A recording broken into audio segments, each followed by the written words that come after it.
Well, something else we're going to do while I've got all this stuff out is see about repairing this damaged Mycalex high voltage tube socket assembly. So as I mentioned earlier, it's not surprising it broke where they have a big cutout in the center. A piece broke off along here, but it fits super cleanly back together, to the point where you can barely even see the break. So what I'm going to try doing is clamp this down flush and get a broken off piece clamped up really tight next to it, and then wick in a tiny bit of super glue on the back side. See if that holds it well. And then over that, use some epoxy. I got some JB Weld, that heat resistant and dries dark gray. I figured it'd be less noticeable than the clear stuff. Plus I'm going to put this on the underside, and I may put some reinforcing material across it to give it a little extra strength. But the important thing is there's no damage where the tubes go in, because of course that when you put a tube in or pull it out, that's where the stress is going to be around here. And then the other important thing are these screw terminals, because I believe these go to, well, this set had been reconfigured because of the high voltage transformer being replaced, but I believe wires are supposed to screw in here, and that feeds the goes to the CRT and the focus to the upper chassis. I think that's how it connects up. But as I say, in this set, I don't think there were wires going to either one of these because it had been modified. Let's just give this a little try. I've had really, really good luck with repairing Bakelite like this. It's super compatible with super glue, and I have high hopes for this too, being a very ceramic-like material.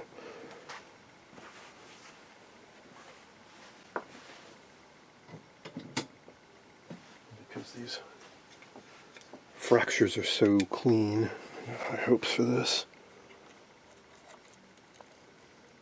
Certainly a lot easier than drilling out the rivets, taking these pins off, machining a replacement board out of some type of material and transferring everything over. That would, it's not outside the realm of possibility, but boy, that'd be a lot of work.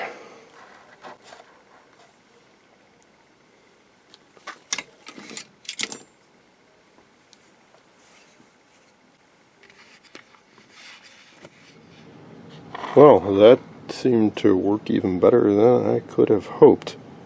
Kept everything very tightly pressed together while I wicked in a little bit of super glue and just used just enough to kind of wick in there on the back side. And it's set up quite well. It really took to this material.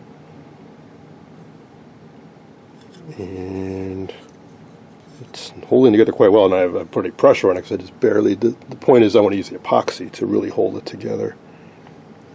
But this looks promising. Though I do have some of the chips that came out. I think this piece goes in there. I don't know if it's worth trying to mess with that versus just filling it in with epoxy.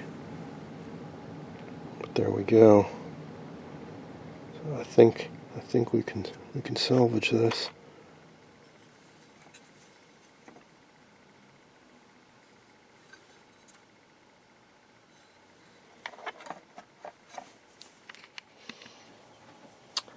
And finally, here it is.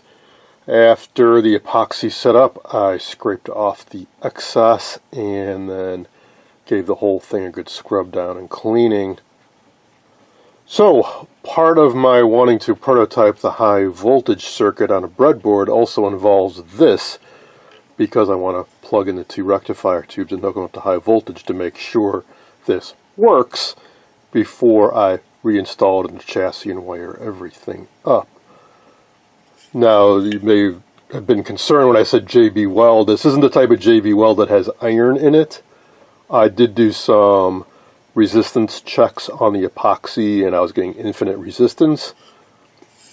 Also, there are no cracks. There's no epoxy near the socket pins, so I'm not concerned about really it jumping across or arcing through the epoxy. So I think we're okay.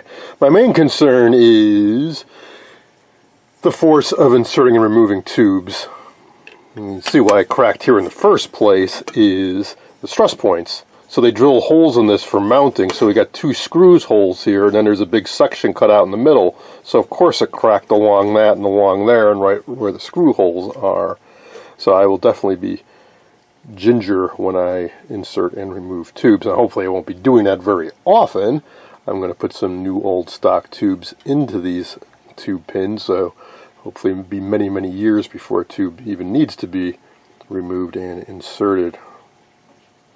Overall, I'm happy with the way it turned out. Just hope it works. That's it for now. Thanks for watching.